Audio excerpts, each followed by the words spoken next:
일단 오늘은 좀 이런 전체적인 자료라든가 또 이 내용의 어떤 전체적인 그런 것을 우리 그 이경 박사님의 이 좀 참 그 오랜 참 젊은 날에 참 정성을 들여서 쓰신 하여튼 이 글을 한번 조금씩 살펴보면서 에, 오늘은 뭐 이 안에 있는 그런 내용에 대한 얘기보다는 약간 텍스트라든가 좀 서론 부분, 개론적인 또 입문을 하기 위한 어떤 준비 부분으로 한번 이렇게 보면 어떨까 그런 생각이 듭니다. 그리고 또 우리 또 여기 그 우리 법요집에도 여러분들 뭐 늘 우리 한국의 모든 그 불교 법요집에는 금강경이 다 나오잖아요. 그래서 나중에 여기 그 32절에 그런 내용들이 이제 우리가 오늘은 아마 제일 앞에 법회 인유분이라고 하는 그런 부분들이 있는데 아마 여러분들이 한문을 바로 읽으라고 하면은 아무리 쉬운 한자라도 좀 그거 한데 우리가 여기 그 법요집에 그 203쪽에 그 금강경이 있기 때문에 뭐 한번 우리가 요것도 좀 참조하면서 뭐 우리 그 불교 방송이라든가 불교 그 뭐 하여튼 TV라든가 이런 데 보면 늘 이제 금강경이 이렇게 쭉 그 시간이 되면 나오고 있는데 이번에 32절에 그 해당하는 이런 그 내용도 한번 같이 뭐 기회 되면 한번 독성도 한번 해보면 어떨까 하는 생각도 합니다. 그래서 이제 전체적인 내용들을 이제 우리가 좀 이렇게 그 머릿속에 들어갈 수 있는 그런 기회를 오늘 그 잡으면 좋겠는데요. 그래서 일단 오늘 여러분들 그 이경 박사님 목탁신서 거기 그 13쪽에 금강경 해제 일단 요 부분 한번 좀 봐주시면은 좋을 것 같네요. 13쪽 금강경 해제 원본과 번역본 뭐 이렇게 되어 있는데 거기 보면은 금강경 또는 금강경 또는 금강반야경이란 약칭으로서 자세한 한역으로는 금강반야바라밀경 또는 능단 금강반야바라밀경이라 전해지는 경전이다. 모든 반야의 경전 가운데서도 가장 간결하여 많이 읽혀지는 것은 반야심경이며 그 다음으로 널리 읽혀지는 것이 금강경이다. 금강경은 이미 인도에서도 중요시 되었다. 나중에 인도의 불전 가운데서 이 경전의 문구가 많이 인용된다. 중국에서도 역시 중요시 되었는데 산동성 태산의 마에에는 이 경전의 전문이 새겨져 있고 그것은 6조 시대의 일이라고 한다. 헌종에서도 5조 홍인 이래 특히 중요시되어 6조 해능은 아직 출가하지 않았을 때 어떤 사람이 이 경문을 독송하는 것을 듣고 발심했다고 한다. 네, 이런 내용이죠.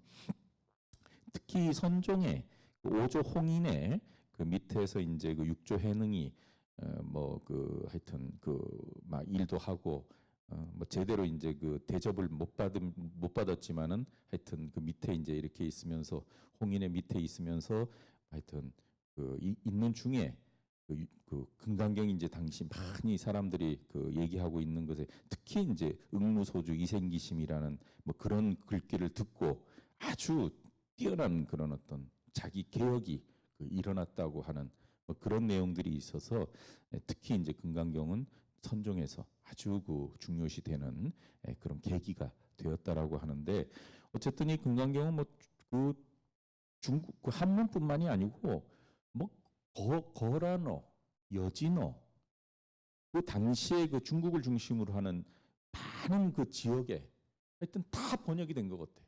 거의 다. 네, 그 정도로 이제 굉장히 그 널리 알려져 있는 그런 경전이었는데 아마 그거는 특히 이제 중국 불교가 다양한 종파 불교로 전개가 되는 와중에 특히 이제 선종이 굉장히 중시되어지는 그런 속에 아마 그 영향도 있지 않았을까 하는 생각이 들어요. 그래서 지금 현재 뭐 거란 대장경이라든가 이런 것들은 남아 있는데 뭐 그런 데서도 이 금강경은 아주 중요한 경전 거란어로 이렇게 쓰여져서 잘 그 나타나 있는 것을 볼 수 있고요. 예, 그렇지만 뭐 금강경은 당연히 이제 그 중국 그 한문으로 이렇게 번역된 것인데 예, 인도의 이제 원본도 상당히 그 많이 그 이렇게 그 잘 교정이 되어서 예, 남아 있는데 그런 중에 이제 거기 14쪽에 있는 막스 뮬러라는 분이 이제 그 교정한 그런 그 금강경 바지라 제디카 브라지냐 파라미타 수트라 이런 게 있고 요게 동그라미 1번이 그런 게 있고요.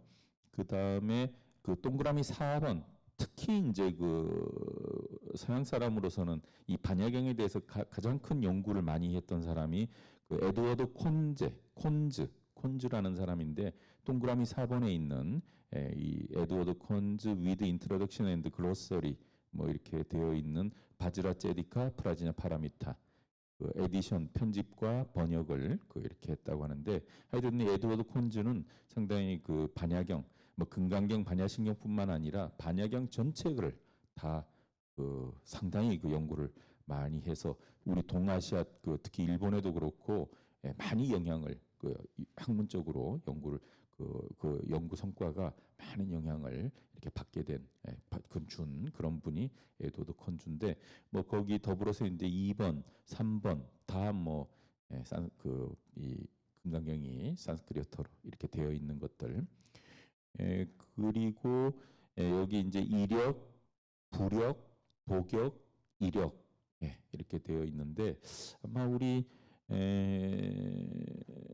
이경 박사님께서 여기 지금 산스크리트를 이렇게 거기 그 로마자로 표기해서 보통 이제 산스크리트는 뭐 고대 인도의 언어지만 그것을 로마자로 알파벳으로 이렇게 표기하기 때문에 그 고대 인도의 그런 문자로서 그대로 뭐 쓸 수는 없는 거고 이 알파벳가 이제 널리 전 세계적으로 많이 쓰니까 버머를 로마자로 표기했다.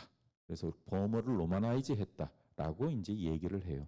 그래서 로마나이즈된 이 글자 자체는 알파벳이지만 이것의 어떤 문법적이나 언어적인 구조는 다 산스크리트에 의거되어 있기 때문에 버머, 산스크리트라고 이렇게 얘기를 하는데 아마 우리 이 산스크리트 이거는 아마 그 15쪽에 있듯이 그 인력의 동그라미 2번에 그 나카무라 하지메 그 반야심경 금강 반야경 역주라고 하는 여기에 아마 실려 있는 그 산스크리트 로마나이즈화된 그 버머를 아마 거의 많이 참조를 하신 것 같아요. 이렇게 그 말씀이라든가 또는 전체적인 걸 보니까 아마 그게 어디 나와 있을지도 모르겠는데 하여튼 그 나카무라 하지메 그 책에도 이제 그런 그 로마나이즈로 이렇게 돼 있고 또 번역도 되어 있는 그것을 조금 참고를 그 하신 것 같아요.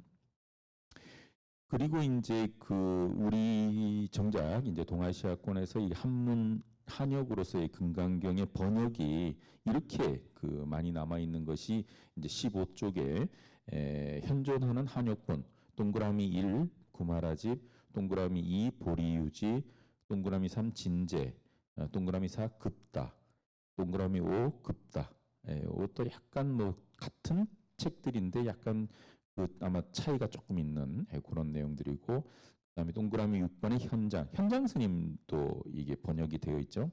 그다음에 현장 스님이 또 그 번역하면서 이제 전체적으로 책을 그 편집한 책 중에 하나가 동그라미 7번의 대반야경이라고 하는 것이 있는데 6번에 있는 이 내용이 사실 이 대반야경 안에도 이렇게 들어가 있는 그래서 어떻게 보면 뭐 동일한 내용이라고도 할 수 있을 것 같아요.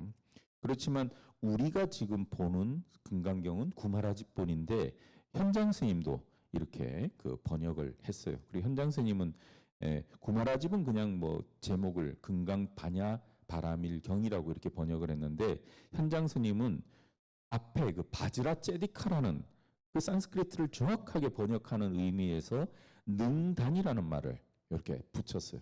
능단, 금강, 반야, 바라밀.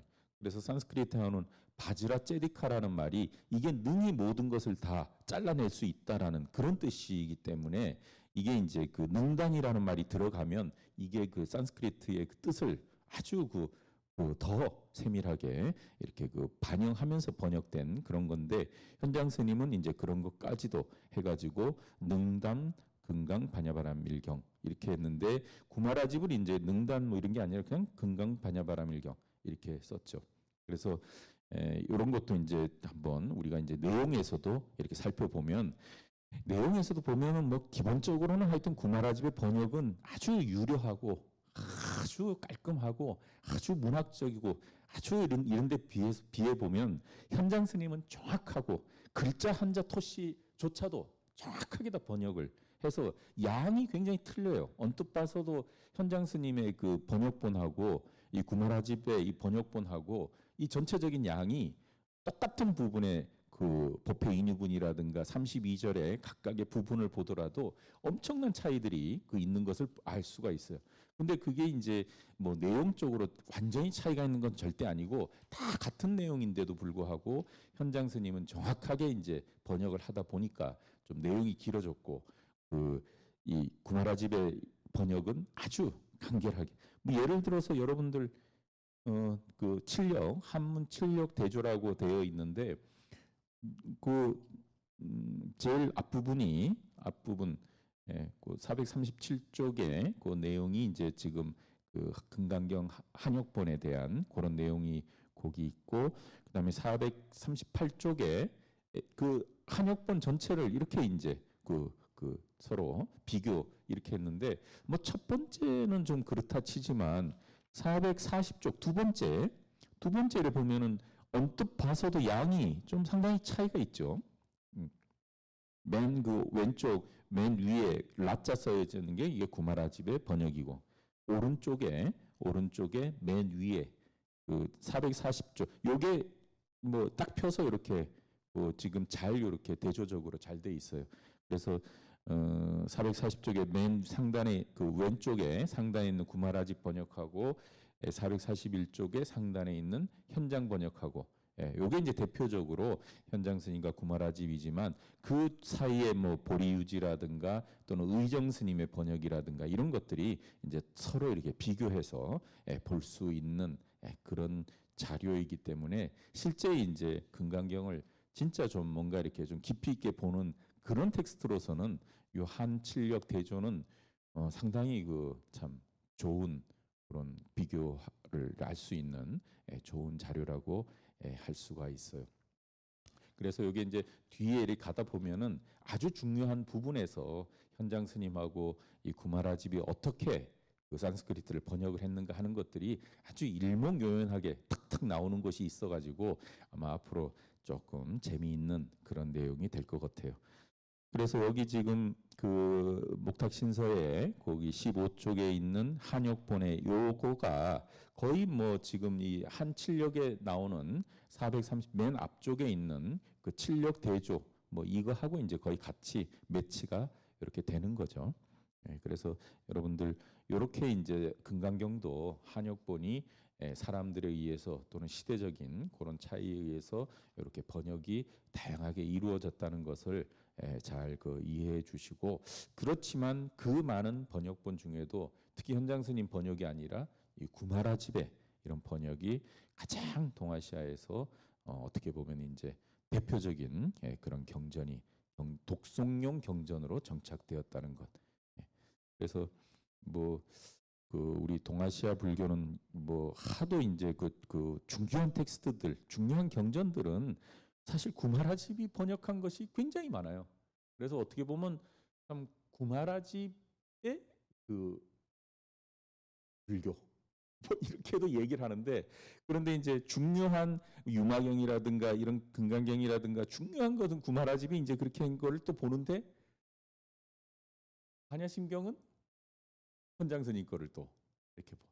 그렇기 때문에 이제 우리 일반 그 신앙을 갖고 있는 사람들이나 뭐 불교를 그렇게 생각하게 공부하지 않는 사람들은 그냥 구마라집이 금강경을 이렇게 뭐 번역했으면 다른 사람이 뭘 번역했는지에 대해서는 별 신경 쓸 일이 없는 거죠, 사실.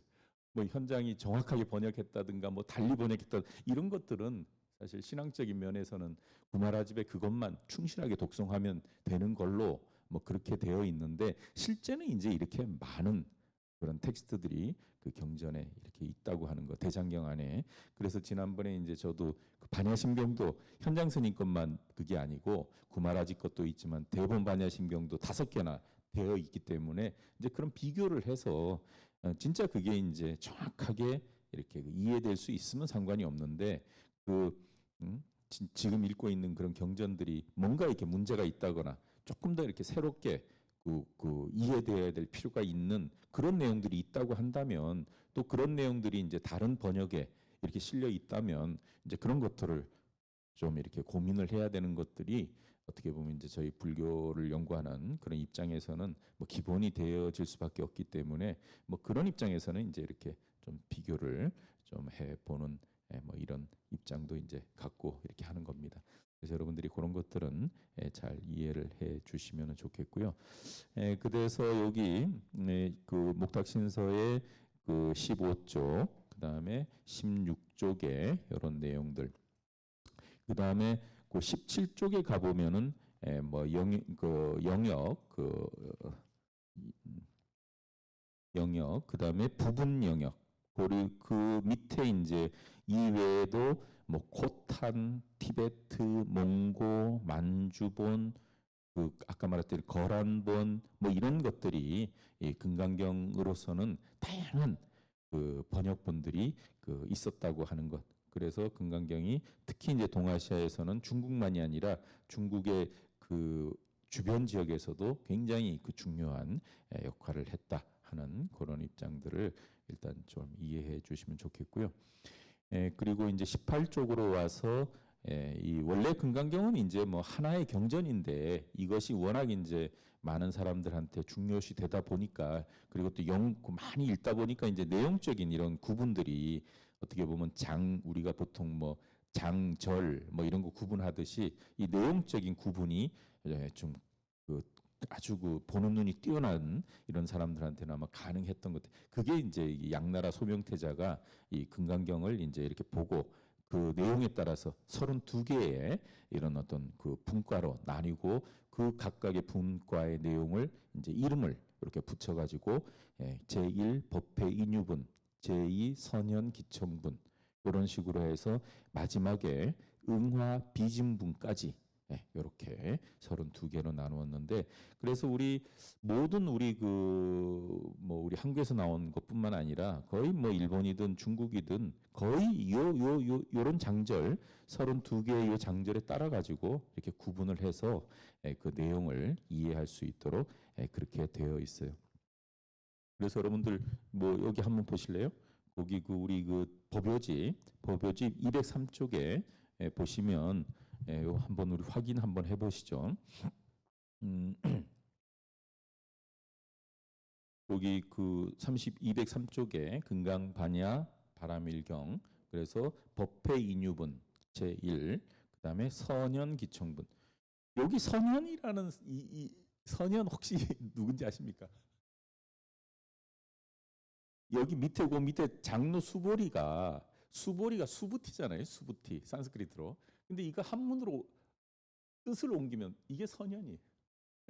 그래서 수보리를 선현으로 이렇게 그 뜻으로 옮긴 건데 수보리가 이제 그 법회를 그 설법을 청하는 뭐 그게 이제 제2고 그래서 여기 이제 쭉 따라 가지고 대승 정종분, 묘행 무주분 뭐 이런 식으로 쭉 그 32분과의 그 제목에 따라서 쭉 나눠져 있어요. 그래서 우리 이번에 금강경 한번 볼 때는 뭐 32분까지 아마 전부 다는 아니겠지만 중요한 내용이 들어있는 부분들이 분명히 있기 때문에 그런 부분들을 이렇게 선택해서 한번 일단 요 구마라집의 이런 내용을 한번 기본적으로 이해한 뒤에 우리가 한역 7역 중에 특히 이제 이 현장 스님의 그런 번역하고 약간 그런 비교 같은 것도 한번 해보면 그 금강경에 대한 이해를 하는 데서는 상당히 도움이 될 수 있기 때문에 뭐 그런 작업을 한번 같이 해보면 좋을 것 같아요. 그래서 거기 이번 기회에 우리가 여기 그 금강경에 대한 독송도 뭐 이제 좀 공부를 쭉 해 나가면서 32절의 마지막까지 독송이 될 수 있을지는 모르겠지만 한번 그 우리 법요집을 통해서도 같이 한번 읽어보면은 좋을 거 독송도 해보면 좋을 것 같아요.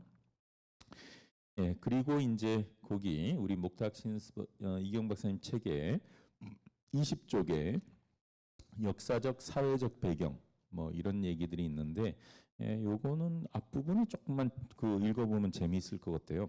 사실 이제 한문본하고 이게 그 산스크리트를 이렇게 같이 비교해 보면 아주 그 참 중요한 오히려 진짜 산스크리트 번역을 그 중시 안 할 수밖에 없는 중시할 수밖에 없는 그런 내용들이 몇 군데가 나오는데 이제 그런 중에 이게 뭐 보살승이라는 보디사트바 야나라든가 이 대승 불교를 지칭하는 아주 중요한 용어들이 이 산스크리트는 본에는 나와 있는데 이제 그런 것들이 이 한역본에는 어정쩡하게 나와서 잘 드러나지 않는 게 되게 많아요. 실질적으로 금강경뿐만이 아니고 이 대승경전은 기본적으로 보살이 그 부처가 되는 보살이 성불하는 보살이 수행을 통해서 부처가 되는 그런 과정을 기본 전제로 해서 만든 게 이 대승경전인데 그 대승경전 안에는 따라서 보살이라는 말이 분명히 등장하고 또 거기에 따르는 이제 내용들이 뭐 공이라는 말이라든가 이런 것들이 등장하는데 그런데 이제 그 번역하는 경우에는 이제 그런 용어들이 그 없어지는 경우가 이렇게 좀 있어요. 그 이제 제일 첫 번째 구절에서부터 이제 그런 게 좀 나오는데 그런 것들은 사실은 이제 그 뭐 그냥 읽는 입장에서는 그냥 넘어간다고 할 수 있지만 그 경전을 정확하게 이해해서 이게 대승불교의 정신을 드러낸다고 하는 입장에서 보면은 조금 그 문제가 있을 수밖에 없는 또 그런 부분들이 그 있는데 그런 의미에서는 이 산스크리트하고 이렇게 비교 대조해서 이렇게 나와 있는 우리 이 책은 굉장히 그 소중하고 또 아주 그런 것들을 아주 잘 보여주는 거니까 여러분들이 한번 같이 나중에 제가 얘기하는 내용 잘 한번 확인해 주셔도 좋을 것 같아요. 자, 거기 20쪽에 역사적 사회적 그 배경이라고 되어 있는 부분인데 그 거기 이 금강경은 공의 사상을 설명하고 있음에도 불구하고 그 경전의 문구 가운데에는 공이란 말을 쓰지 않고 있는 것이 반야부 경전 가운데서는 기이한 감이 드는 점인데 아마 공이라는 수로가 확립되지 않은 시대에 성립된 것이 아닌가 싶다. 오히려 이제 공이라는 말보다 뭐 부득이라든가 무득이라든가 뭔가 이렇게 얻어지고 뭔가 이렇게 그 집착하는 이런 것이 없다 하는 좀 다른 용어로 이제 그런 뭐 부주, 무득, 뭐 무예 뭐 이런 식의 말들은 실질적으로 반야경 안에서는 엄청나게 쓰이고 있어서 당연히 그 반야경의 정신을 같이 갖고 있는 것은 그 당연한 것임에도 불구하고 어쨌든 이 공이라는 순야타, 뭐 순야트바 뭐 이 공이라는 말에 대한 정확한 그런 표현이 실질적으로 금강경에는 아주 그 잘 안 나타나요. 그래서 이제 그런 건데 그래도 이제 이 반야경을 연구하는 입장에서는 이 금강경이 뭐 하여튼 초기의 반야경은 아니고 상당히 이제 그 조금 이 발전되고 진보한 그런 그 경전이라고 일반적으로 얘기를 해. 원래 이제 그 반야경의 최초의 반야경은 뭐 팔천송 반야경이라는 뭐 그런 소품 반야경, 대품 반야경 뭐 이런 말을 쓰는데 소품 대품보다도 조금 더 진전된 그런 입장에서 나오는 것이 반야심경, 금강경이라고 일반적으로 이제 그 반야경을 연구한 사람들한테는 그렇게 얘기를 하는데 그럼에도 불구하고 어쨌든 공이라는 말이 뚜렷하게 나타나지 않은 것은 조금 좀 진짜 여기 말대로 좀 기이한 그런 느낌이 좀 들기는 해요. 그렇지만 이제 그 안에서 이제 여러 가지 얘기들이 나오는데 한 달락만 더 보면은 또 이 경전에서는 소승에 대한 대승이라는 의식도 명확하지 않다. 하기는 신해의 뒤떨어진 사람들 히나 아디묵티카 사트바 아디묵티카 사트바 신해가 뒤떨어진 사람들 구도자의 맹세를 세우지 않은 사람들 아보디사트바 파띠지냐에 대해 언급하고 있기는 하나 소승 히나야나라는 그런 수로는 쓰고 있지 않다. 그것에 대립하는 대승 도이라는 수로도 쓰고 있지 않다. 다만 자기 입장을 위 없는 도, 아그라야나, 가장 훌륭한 도, 슈레스타야나, 구도자의 도, 보디사트바 야나라고 부르고 있습니다. 요 보디사트바 야나라는 말이 실질적으로 굉장히 산스크리트에 많이 나타나는데 이 말이 한문에서 별로 그 번역이 잘 안 돼 있어요. 그래서 조금 어떨 때는 이제 좀 그 구마라집이라든가 뭐 이런 분들이 그 번역할 때 조금 그런 어떤 그 명확한 그 대승 소승에 대한 어떤 그런 개념이 조금 좀 부족한 거 아닌가 하는 생각도 없진 않은데, 그런데 뭐 구마라집 그러면 뭐 중론도 번역을 하고 유마경뿐만 아니라 어마어마하게 많은 대지도론이라든가 무수히 많은 그 대승의 책들을 번역하신 분이어서 하여간 뭐 그렇게 일방적으로 얘기하기는 조금 어렵지만 어쨌거나 이제 좀 금강경의 약간 특이성 중에는 이런 것들이 있다라는 건데, 여기 이제 보디사트바 야나 이런 말은 산스크리트어로서 이게 이제 보살승이라는 말인데, 이런 말들이 이제 그 특히 이제 그 구마라집은 이런 말도 제대로 잘 번역을 안 해놔요. 그래서 실제 이제 이 그 구마라집 금강경을 읽을 때는 이게 분명히 보살승이라는 그런 개념을 전제로 해서 보살이 수행하고 발전해 나가서 부처가 되는 그런 과정을 얘기하는 경전임에도 불구하고 조금 내용적으로는 좀 그런 어떤 명확한 의식이, 아니 경전에서는 분명히 있는데도 불구하고 한문 자체에서는 조금 좀 어정쩡한 느낌이 좀 있는데, 이제 그것을 이제 이런 현장 스님 걸로 이렇게 같이 보완해서 보면은 이제 그런 것들이 조금 눈에 들어오지 않을까 생각이 들어요. 그리고 거기 그 20쪽, 그 21쪽 뭐 이런 부분들은 여러분들이 한번 또 이렇게 한번 읽어봐 주시면은 한번 좋을 것 같아요.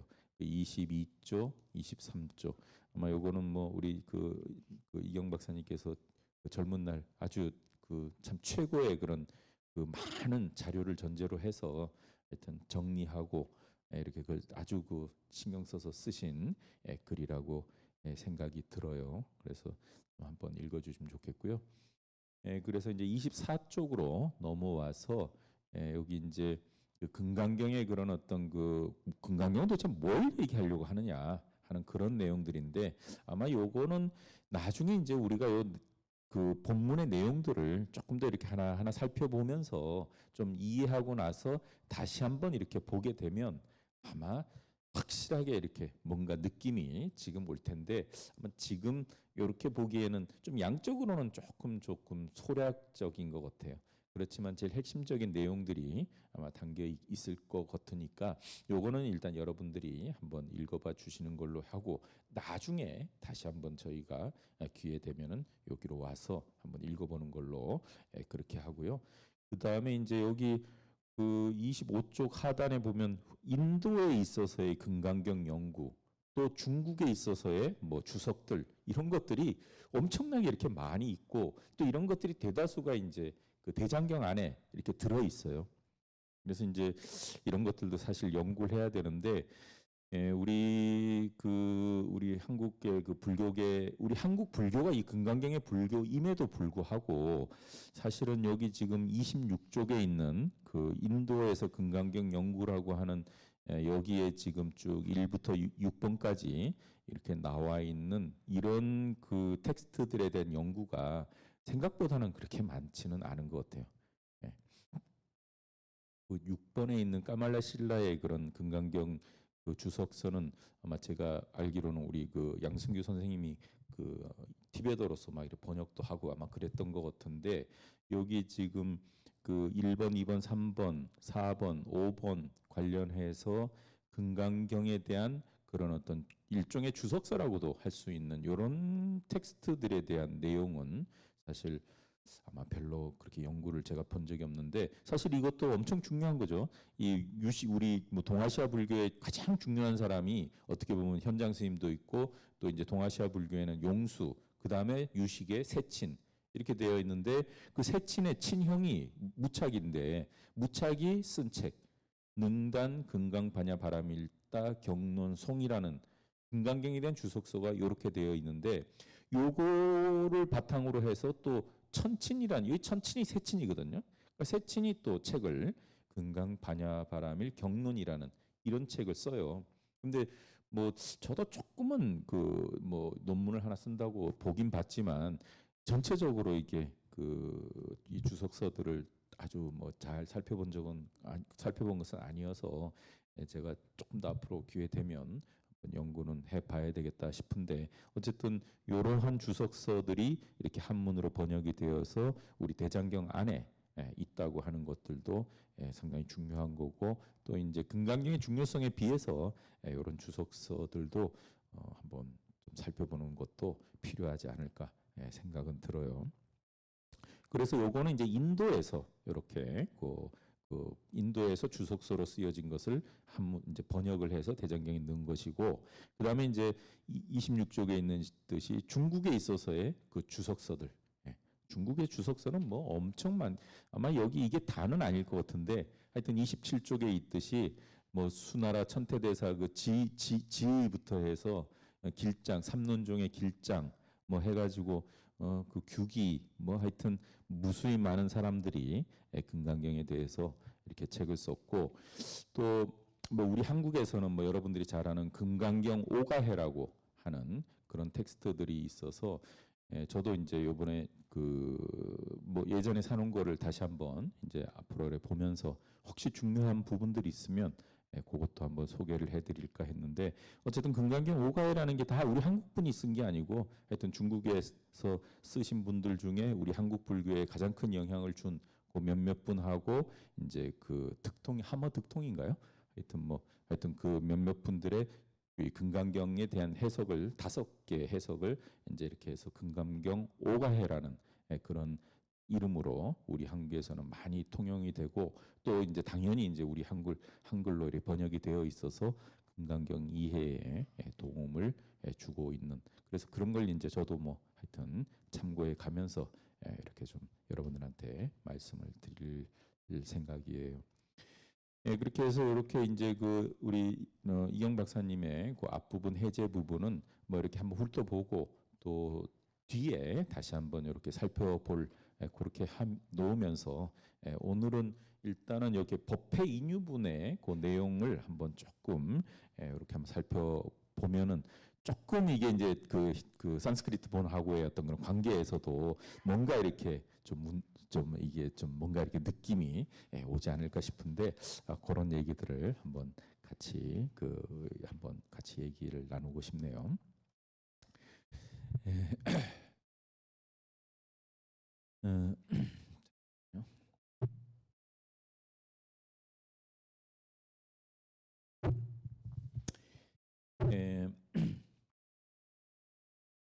일단 오늘은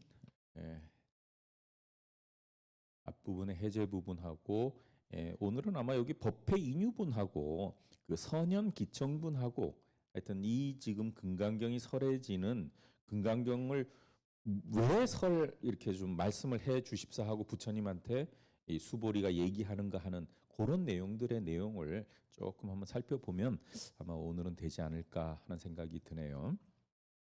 그래서 오늘 이렇게 이제 자료가 이렇게 딱 갖춰져 있으니까 그 얘기하기는 좀 수월한 것 같아요. 그리고 제가 우리 여기 그 연구원에서 나오는 그 우리 불교 연구 있잖아요. 그 불교 연구 48호에 2018년에 제가 금강경에 대해서 논문을 하나 썼어요. 사실 이거는 진짜 저로서는 아주 그 각고의 진짜 참 잘 썼다고 생각을 하는데 뭐 여러분들 아마 나중에 한번 우리 연구원에서 한 불교 연구 48호에 번본 금강경에 나타나는 바스투에 대하여 아마 우리 한국의 금강경 뭐 아니 한국의 어떤 스님도 이 바스투가 뭔지 아마 알지 못할 것 같은데 굉장히 그 불교 철학이나 이런 데서는 중요한 말이 바스투라는 말이 있어요. 바스투. 그래서 그 말이 실질적으로 그 인명이라든가 불교 철학에 상당히 많이 쓰는 용어로서 또 유식학에서도 많이 쓰는데 그 말이 금강경에 나오더라고요. 그래서 근데 굉장히 많이 나오진 않아요. 한 4군데인가 5군데 나오는데 그런데 이제 이 바스투라는 말을 음, 진짜 이 구마라집이나 현장이나 다른 분들은 어떻게 번역을 했을까 봤는데 하여튼 뭐 그런 내용이 하여튼 요 논문으로 써놨습니다. 그래서 저 딴에는 이제 이거 하면서 이제 아까 여기 말씀드렸던 무착이나 세친이나 그 인도에서의 주석서 이런 내용들도 이렇게 살펴볼 기회를 가졌던 건데 상당히 그 의문이 많이 들었지만 뭐 이거 논문 한 편으로는 다 해결한 거는 사실 아니고 앞으로도 더 이제 해야 되지만 어쨌든 이런 계기를 가지면서 이제 그 금강경에 대해서 조금 더 깊이 있는 그런 내용을 한번 살펴볼 기회는 있었다고 하는 것을 말씀드리도록 하고요. 예, 그래서 일단 그 해제 부분이나 앞부분의 서론 부분은 일단 그 정도로 하고 일단 거기 그 우리 이경 박사님 그 목탁신서의 30쪽, 30쪽, 31쪽 이렇게 되어 있는 부분인데 여기 그 31쪽에 이제 그 한역 금강경 원문, 금강 반야 바라밀경, 요진 천축 3장 구마라집역, 1 법회 인유분, 여시암은 뭐 이렇게 등등등 이렇게 되어 있는 이렇게 해서 여기 이제 구마라집의 그 내용을 32분절로 해서 다 이렇게 그 이름들을 이렇게 그 해 놓은 것이 요거고 이제 그 옆에 이렇게 산스크리트로 이렇게 그 로마나이즈로 이렇게 되어 있는데 따라서 그 아마 산스크리트의 그 번역은 그 밑에 그 산스크리트 번역 그다음에 한문 번역이 이렇게 되어 있어요. 그래서 아마 거의 아마 이 산스크리트 번역은 그 잘 하신 것 같아요. 그리고 뭐 이 산스크리트 번역이라는 것이 이제 또 산스크리트를 읽을 줄 알면 아까 말씀드린 그 나카무라 하지메 일본에 있는 분들이나 또는 영어로 쓴 뭐 그런 텍스트들 이런 것들을 다 참고해서 이렇게 번역을 또 이렇게 번역하는데 그런 걸 참고를 해서 이렇게 그 올바른 그 말을 그 글 문장을 만드는데 아마 그런 의미에서는 이경 박사님께서 여러 텍스트를 다 보고 그 하여튼 고민하시면서 이렇게 그 산스크리트를 우리말로 이렇게 옮기셨다고 생각이 들고요.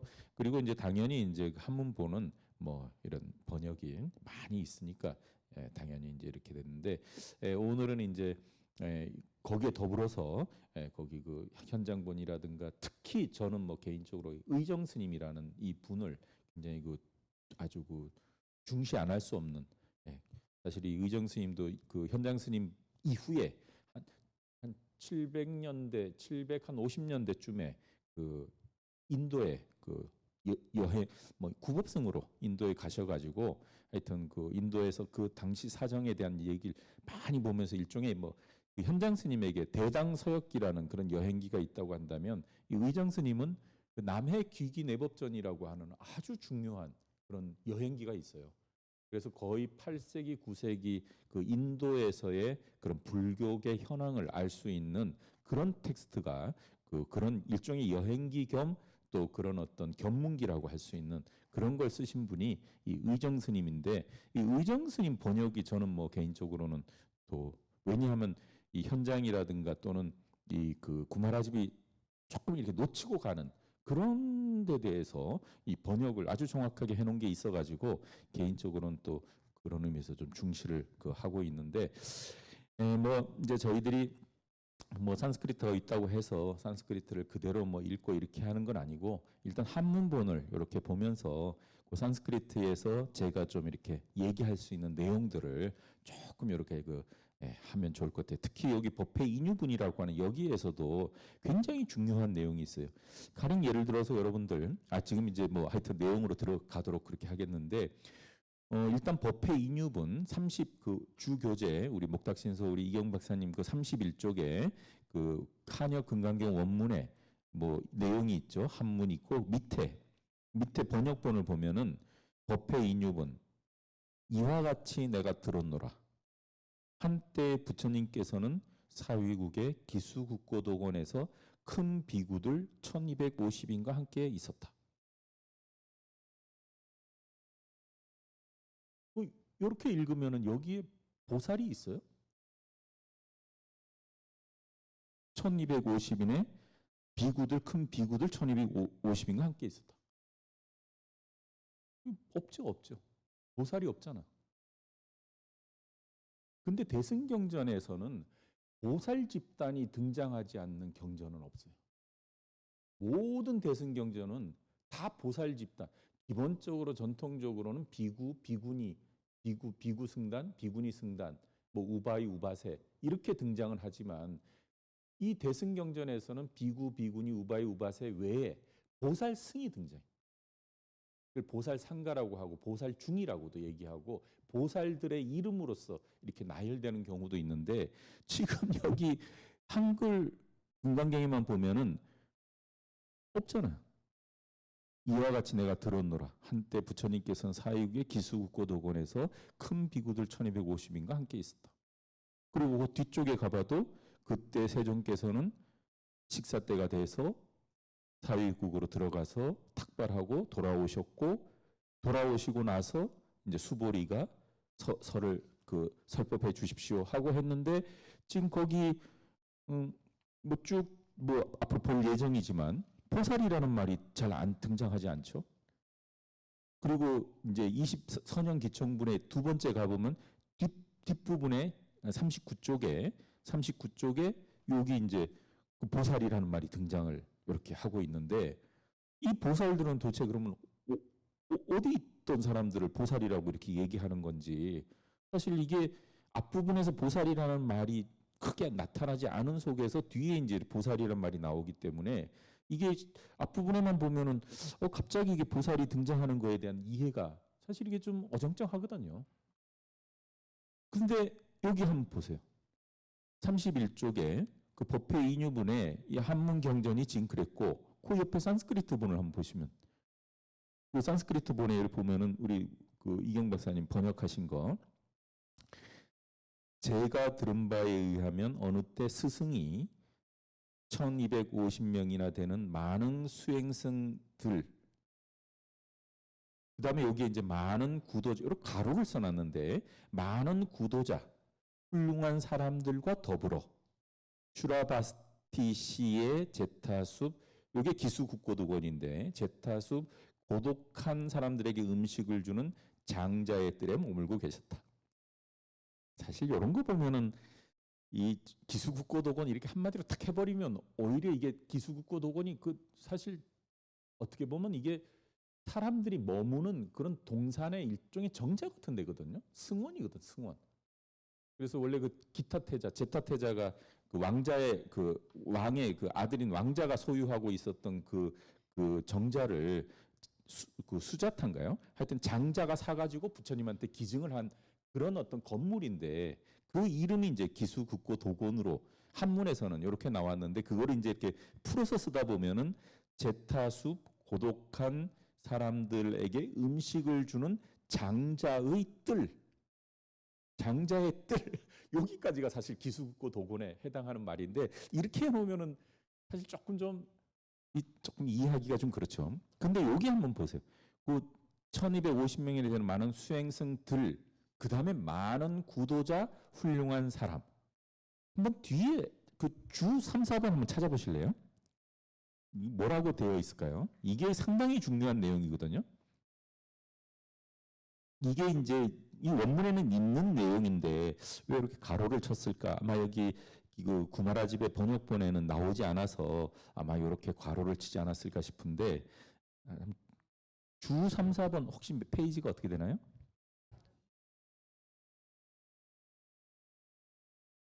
(233쪽) 예.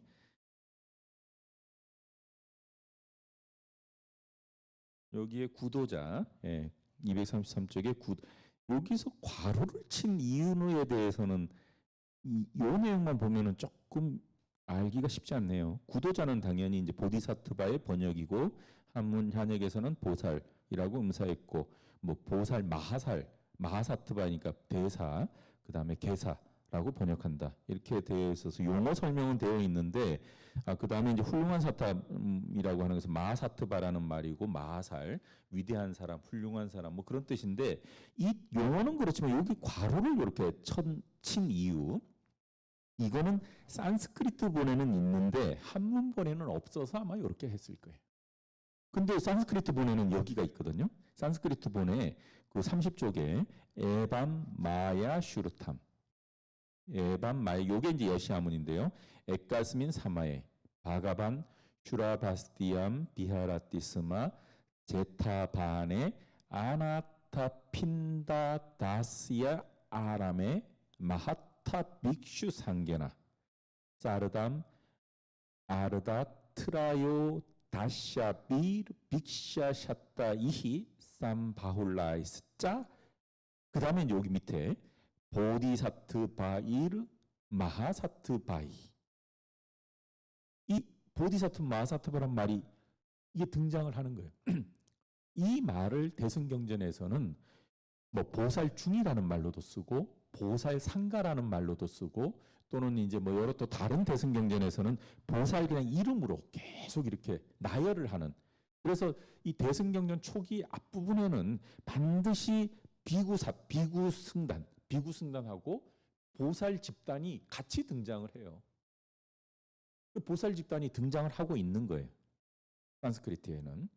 그래서 이제 그것을 우리 그 이경 박사님도 1250인이나 되는 수행승, 요거 뭐 빅슈 비구니까 1250명의 비구, 그 다음에 많은 구도자. 여기서 차라리 뭐 보살이라고 썼으면은 오히려 이제 조금 대승이라는 그런 개념이 좀 이렇게 되겠지만 이 보살, 그다음에 훌륭한 사람이라는 게 보살 마하사를 지칭하는 거니까 그걸 이제 풀어가지고 그 50명이나 되는 수행승들과 그리고 많은 구도자, 훌륭한 사람, 그리고 많은 보살 마하살들이 함께 부처님과 제타바나 기수고도원에 머물고 계셨다.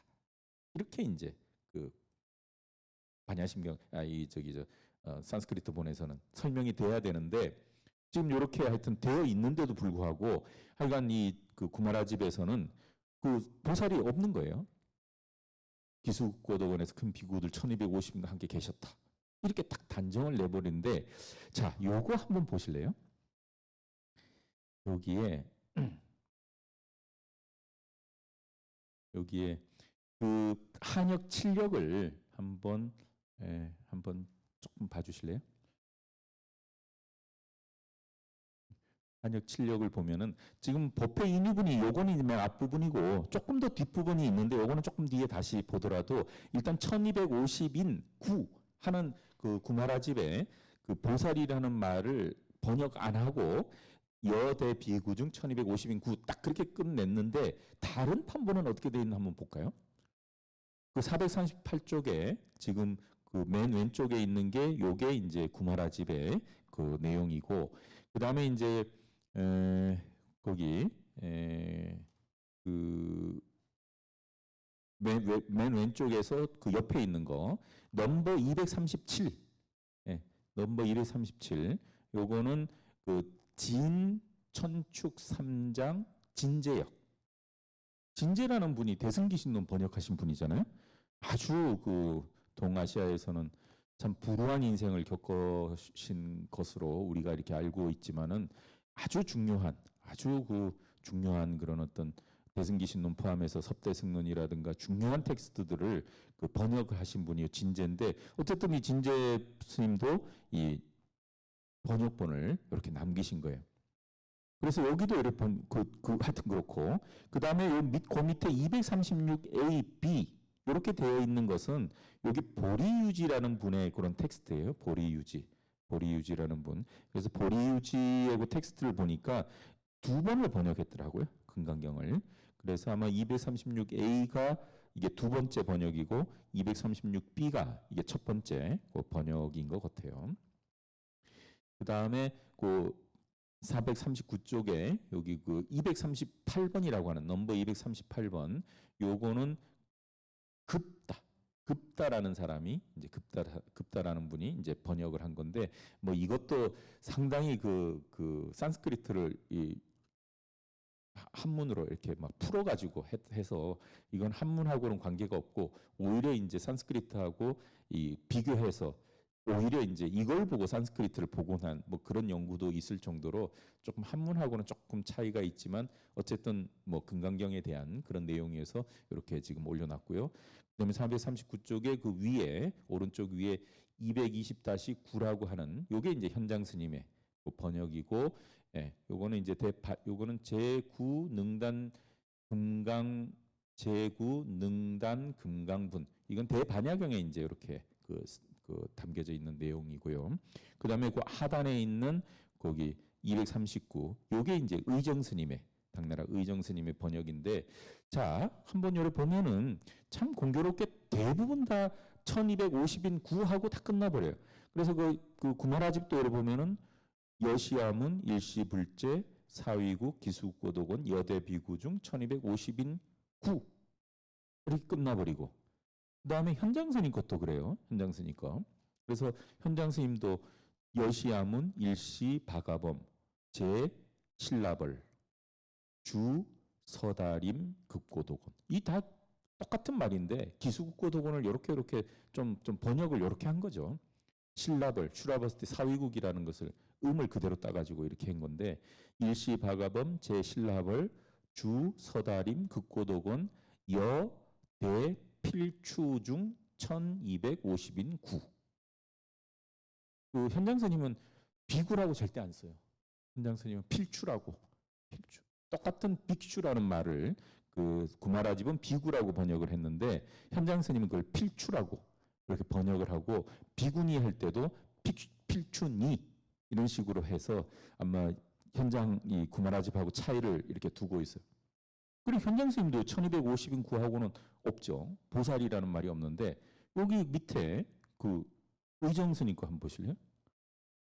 이런 게 이제 참 그 어떻게 보면 반갑기도 하고 참 이런 게 이제 참 그 느낌이 팍 오는데 그 밑에 그 의정스님과 여시아문 일시 바가범 제 명칭대성 전승님 시급고 시고독원 이것도 기수국고독원이에요. 근데 그 번역자마다 이렇게 차이가 있는 거예요. 그래서 이건 조금 이따 다시 설명을 제가 드릴게요. 그리고 여대필추 중 1250인 구, 그 옆에 하나 더 있잖아요. 급대보살중. 이런 게 사실 이제 이렇게 보면서 한문만 보면은 알 수가 없죠.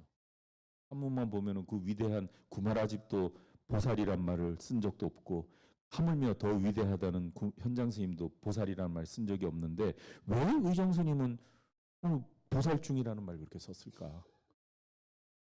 이거 들어가고 안 들어가고 차이가 사실 굉장히 큰 거거든요.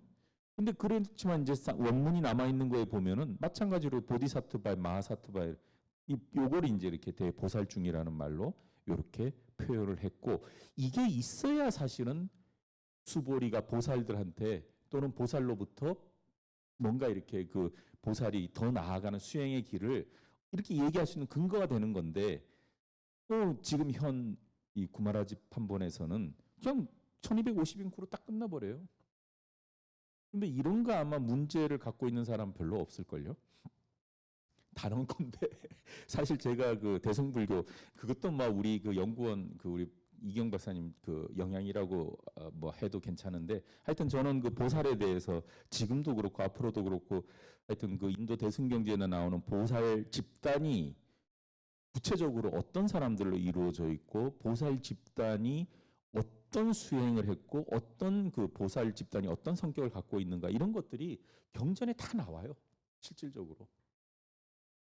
그런 것들 다 모아가지고 이렇게 비교해 보면 뭐 보살의 그 각각의 개별적인 이름들도 나오지만 그 집단에서 보살들이 어떤 수행을 하고 어떤 마음을 갖고 뭐 어떤 그 생각을 했는가 하는 것들이 나오고 있는데 그런데 이제 그런 집단이 경전 속에 특히 대승경전은 보살 집단이 진짜 성불하는 길을 나아가는 걸 제시하는 거기 때문에 그렇기 때문에 대승경전인데 그 대승경전 속에 이런 식으로 그 이 대승경전을 만든 사람들 보살 집단의 자신들의 얘기가 분명히 담겨져 있어요.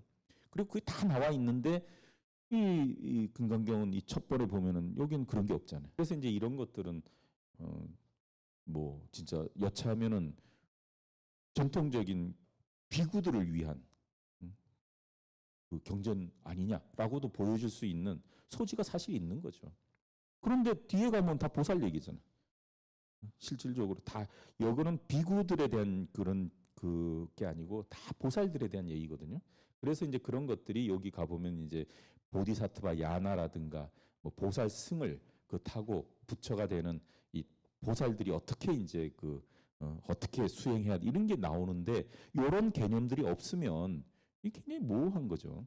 그래서 이제 요 앞부분에 요 지금 뭐 바로 첫 번째 여기 1250인 9 하고 여러분들은 의정 스님의 여기 급대 보살중이라는 요런 말이 있어야 된다는 것. 그리고 산스크리트에는 당연히 그 있다는 것을 전제로 해서 지금 이 경전은 부처님께서 그 하여튼 설법주로서 계시고 또 부처님을 둘러싸고 비구의 그런 어떤 집단하고 그리고 비구의 집단인데 여기서는 이제 1250인이라고 이렇게 표현했죠.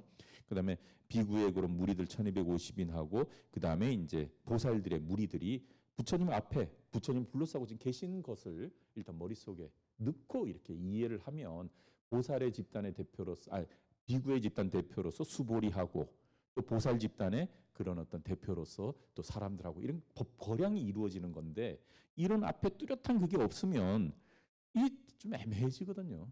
갑자기 보살이 없는데 뒤에는 다 보살 얘기고 앞에는 보살에 대한 말 한마디도 없으면서 내용은 다 보살 얘기면은 사실 이걸 읽는 사람으로서는 참 혼동스러운데 혼동스러울 일이 없는 거죠. 다 보살이 있다고 했는데 번역을 안 했을 뿐이지. 근데 번역을 구마라집도 안 했고 여기 지금 그 현장 스님도 안 했고 지금 여기 그렇게 한번 찾아보시면은 그렇게 찾아보시면 여기 지금 진재스님도 번역을 안 했고 그리고 밑에도 여기 보면은 그래서 이제 이런 걸 가지고 또 그런 얘기를 해요.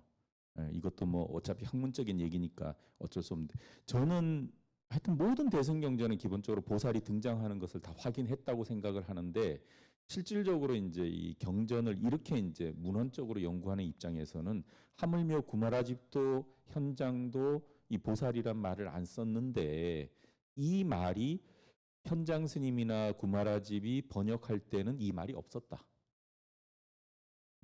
나중에 이 말이 들어갔다.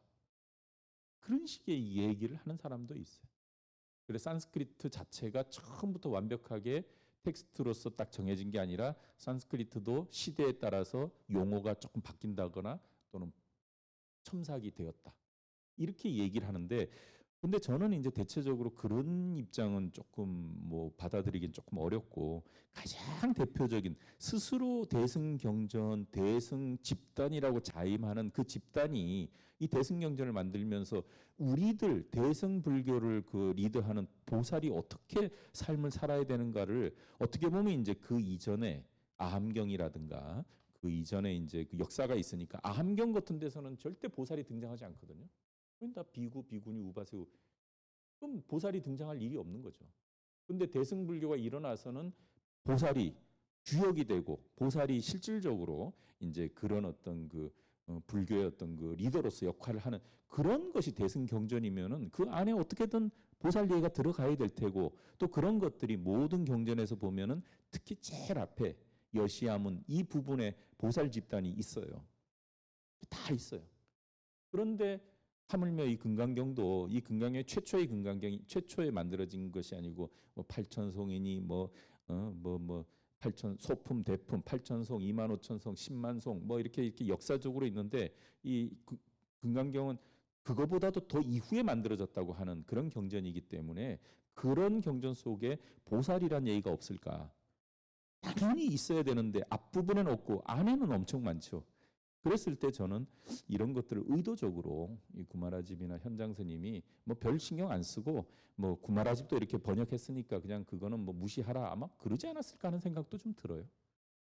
근데 그렇게 했는데 의정 스님은 무시 안 하고 딱 대보살중 이렇게 표현을 했으니까 뭐 이건 분명히 의정 스님이나 현장 스님이 시대적으로 그런 차이가 많지 않은 속에서 아마 그 뭐 2, 300년간의 그 뭐 산스크리트가 바뀌고 이러지는 아마 않았을 것 같아요. 그랬을 때 지금 이렇게 보디사트바 마하사트바 이거는 여러 사람들 금강경이나 다 나오는 얘기이기 때문에 원래 있었는데 하여튼 구마라집이나 현장이나 또는 다른 분들은 뭐 좀 무시하고 그냥 그랬던 거 아닐까 하는 생각이 드는데 절대로 이제 우리들은 이 대승경전은 보살을 위한 집단이고 아니 보살을 위한 경전이고 보살이 부처가 되기 위한 그런 과정을 밝히고 있는 거라는 것을 분명히 이렇게 알고 계시면서 보면은 더 재미있지 않을까 싶어요. 그래서 저는 그런데 여기 우리 이경 박사님 여기 보면은 이거 있어요. 의정 스님이 왜 저기 저 보살중이라고 썼는가 하는 것을 여기 아마 나중에 여러분들 한번 여기 어디 읽어 보시면 그거에 대해서 이렇게 말씀하시는 게 어디 있는데 저는 아마 여기 있구나. 아마 이용 박사님께서 이 금강경 이때는 뭐 그냥 이런 구마라집이라 현장 이런 걸 보고 하여튼 이렇게 얘기를 했지 더 뭐 이렇게 특별히 깊이 생각을 안 했던 것 같은데 거기 이경 박사님 텍스트 우리 그 목탁신서의 21쪽에 보면 거기 그 얘기가 있어요. 위에서 세 번째 줄에 그런데 현존 산스크리트 본과 의정의 번역본만은 구도자를 첨가하고 있다. 뭐 이런 말. 스승 1200 그 밑에 현존 산스크리트 본 스승은 1250인의 많은 수행승들과 많은 구도자 보살 훌륭한 사람들과 뭐 이런 말들이 있는데 이렇게 일부러 이제 이런 다른 판본하고 차이가 있다라 하는 것을 이렇게 지금 말씀을 해놨는데 이게 이렇게 번역을 해야 된다고 생각해요. 그래야 이 금강경이 뚜렷하게 이 줄과 제가의 이런 보살들이 진짜 부처님 말씀 듣고 부처가 되기 위해서 노력하는 그런 뚜렷한 뜻이 담겨 있는데 다른 사람들은 뭐 쓱 보면은 이런 정도는 뭐 그냥 뭐 대충 넘어가도 되지 않을까 하고 그냥 넘어간 거 아닐까 하는 생각도 사실은 조금 들어요. 그랬을 때 이제 이렇게 비교를 해보면 아주 명확하죠. 그래서 하여튼 대승경전은 적어도 보살을 위한 그런 경전이라는 것을 분명하게 이해를 해주시면 좋겠고요. 그 다음에 우리 책에 이경 박사님 교재 31쪽에 지금 앞부분에 그 내용이었고 법회 인유분의 그 33쪽에 이시세존 33쪽에 이시세존 식시 차의지발 입사의 대성 걸시 어기성중 차제거리 환지본처 반사헐 수이발 세족이 부자이자 뭐 이렇게 되어 있는 내용. 요건 뭐 그렇게 큰 거보다는 어떤 부처님께서 이제 이렇게 탁발하셔가지고 다시 이제 기원정사로 기원정사에서 탁발학으로 나가셨다가 다시 이렇게 돌아오시는 그런 내용이어서 그 33쪽에 그때 세종께서는 식사 때가 된지라 옷을 입고 바루를 가지고 사위대성으로 들어가서 탁발하는데 그 성 안에서 차례로 밥을 얻어가지고 다시 본처로 돌아와가지고 공양을 마치고 의발을 걷고 발을 씻은 다음에 자리를 펴고 앉았다. 요게 이제 앞에 법회 인유분이라고 하는 이 경전이 이제 설해주는 어떤 뭐 하여튼 제일 첫 머리라는 뭐 그런 내용으로 이렇게 되겠죠. 그랬을 때 여기 이제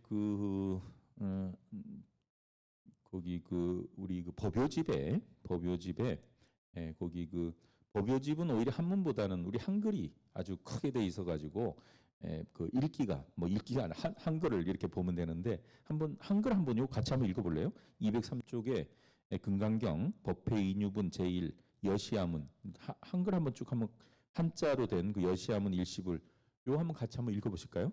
시작.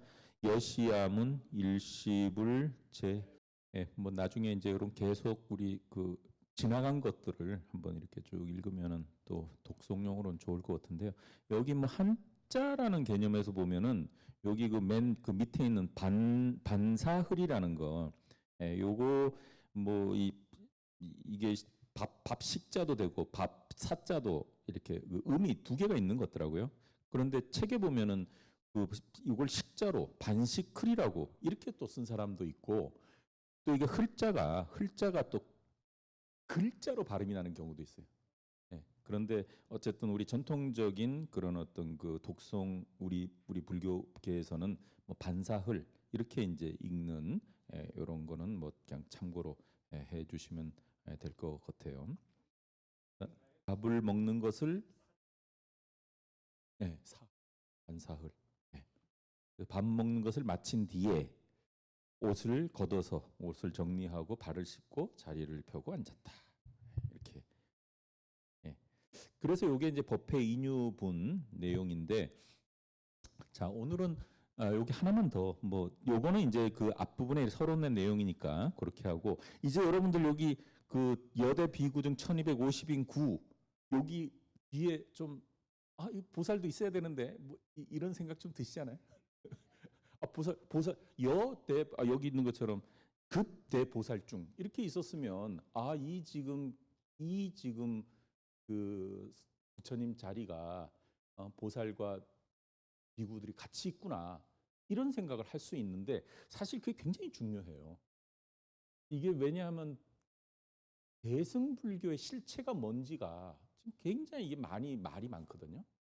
이 대승불교가 독자적인 승단을 가지고 있었느냐, 또는 대승불교가 승단을 가지고 있었다고 한다면은 독자적으로 계율을 줄 수 있어야 되는데 그 독자적으로 계율을 주려면은 독자적으로 그 율장을 가지고 있어야 되거든요.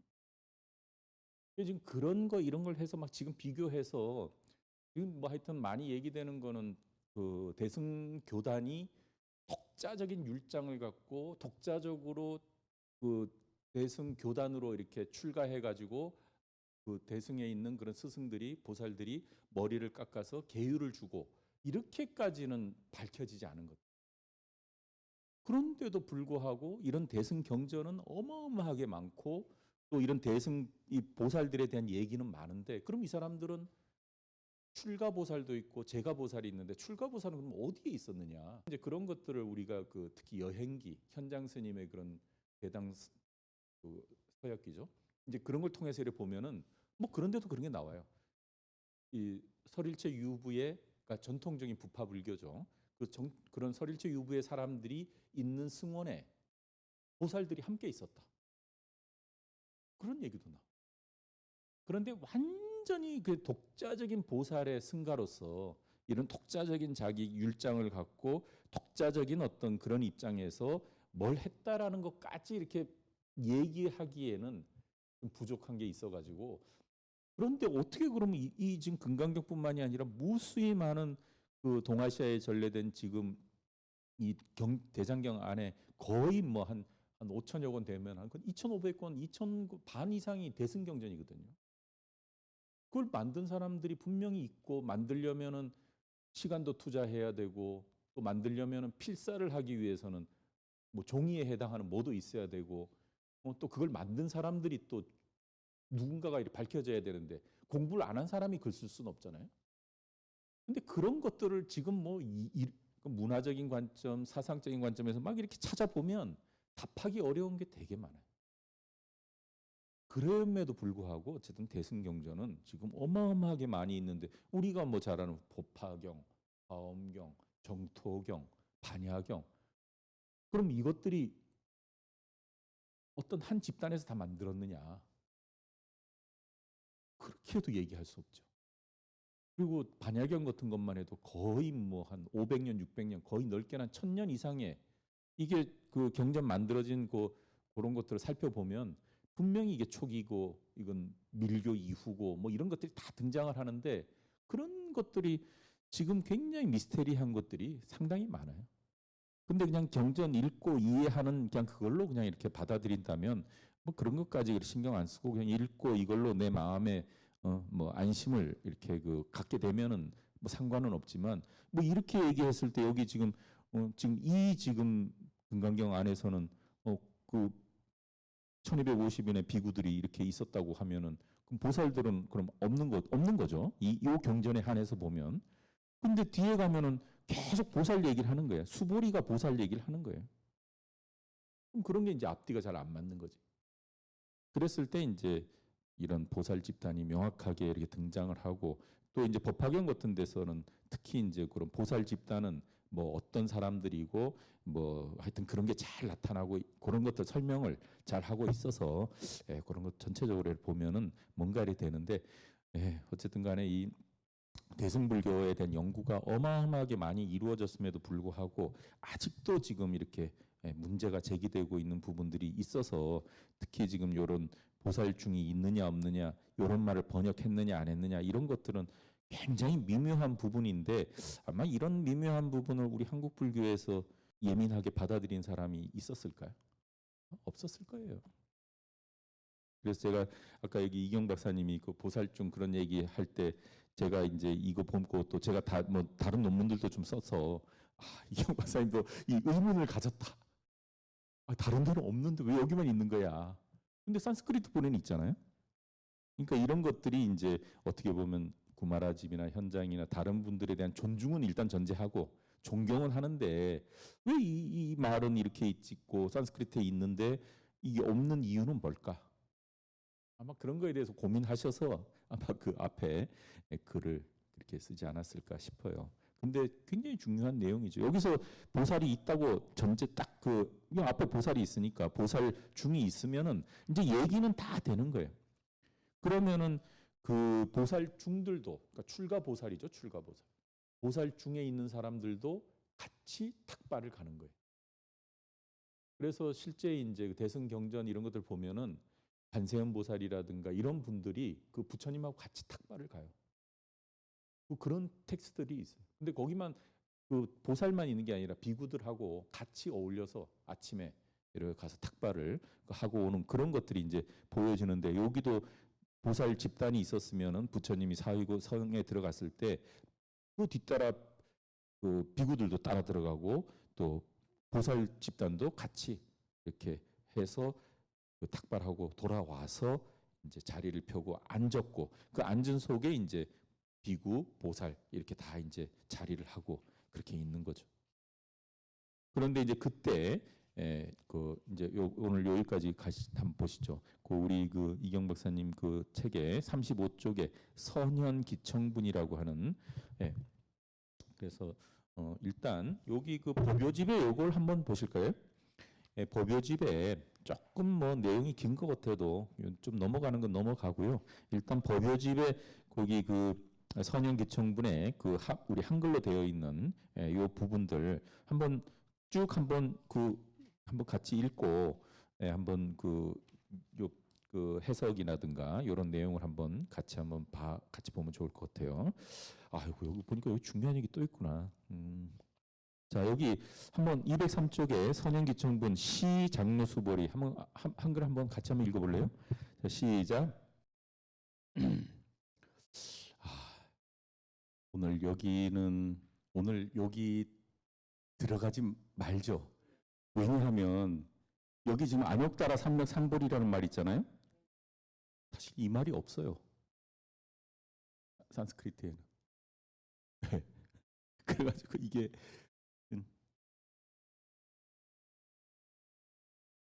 이거 제가 다음 주에 다시 한번 얘기를 하는데 오히려 이제 거기 지금 그 보살승이라는 말, 보디사트바 야나라는 말이 그 굉장히 중요한 말이라고 아까 앞에서도 나왔는데 거기 지금 우리 그 선현기천분 지금 이제 우리가 법요집으로 읽은 부분에 해당하는 것이 그 이경 박사님 페이지의 35쪽에 있는 내용인데요. 그 35쪽, 36쪽 이렇게 되어 있어서 짤막하지만은 이게 굉장히 중요한 이 지금 그 금강경을 왜 이제 설하게 되는가 그리고 뭘 어떻게 하기 위해서 이 부처님께서 이제 금강경을 설하는가 하는 내용이 있는데 한문으로는 아주 명쾌하게 뭐 이렇게 해서 그 39쪽까지 39쪽까지 이렇게 나와서 이렇게 되어 있는데 지금 여기 36쪽의 산스크리트 부분에 밑에서 세 번째 줄에 보면은 그 바가반 보디사트바 야나 이게 보살승이라는 말이거든요. 이게 보살이 지향해야 되는 어떤 그 목표, 과제 뭐 이런 뜻도 되는데 이게 보살승이라는 말로 당연히 번역이 될 수밖에 없는 일인데 지금 한문에는 없어요. 그런데 이게 아마 우리 요 현장스님 번역을 해놨구나. 요거는 우리 다음 주에 하죠. 이 얘기가 또 길어지면은 벌써 5시인데 또 이거 한없이 가야 될 상황인 것 같아요. 자, 일단 오늘 다음 주가 아니고 다음 달에 하는 걸로 하고요. 일단 오늘 우리 금강경 하여튼 살펴보는 걸로 해서 첫 시간인데 뭐 하여튼 고마운 시간을 주셔서 감사하고 뭐 산스크리트하고 또 이렇게 좋은 텍스트가 있어서 한번 비교를 이렇게 가면서 좀 이렇게 살펴보면 아마 여러분들한테도 도움이 되지 않을까 싶은데 좀 같이 공부하는 그런 자리로 이렇게 좀 좋겠네요. 뭐 나머지 부분들은 뭐 또 다음 달에 같이 공부하는 걸로 해서 다음 달에는 하여튼 선형 기청분부터 하여튼 제가 뭐 하여튼 중요하다고 생각하는 곳은 이렇게 짚고 그렇게 나가도록 그렇게 하겠습니다.